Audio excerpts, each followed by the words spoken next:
सबा खान के सामने फेल हो चुकी कादर रानी। जी हां, पूरी तरह से फेल हो चुकी हैं कादर रानी सबा खान के सामने।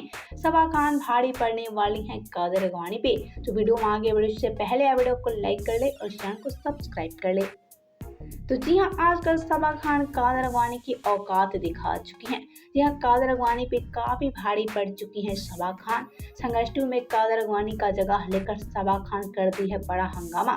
जी हाँ, जैसा कि आप सभी जानते हैं, संघर्ष 2 से कादर रानी का नाम आउट होता नजर आ रहा है। जी हाँ, कादर रानी संघर्ष 2 में नहीं नजर आएंगी और ऐसे में ये बात तो क्लियर हो चुका है।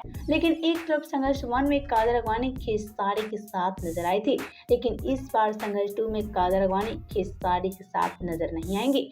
यह कादर रानी की जगह सबा खान ले चुकी हैं और ऐसे में जी हाँ, कादर रानी की जगह सबा खान ले चुकी हैं और ऐसे में सबा खान अपनी हुस्न की जादू संघर्ष 2 में दिखाने वाली हैं और ऐसे में संघर्ष 2 के दौरान कादर रानी पे काफी भारी पड़ेंगी सबा खान।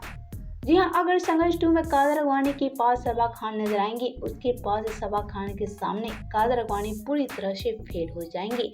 पहले तो आप सभी क्या कहना है इस खबर को लेकर, साथ ही क्या आप सब चाहते हैं कि सबा खान खेसारी के साथ नजर आए या सबा खान के पास कादर रानी ही खेसारी के साथ नजर आए।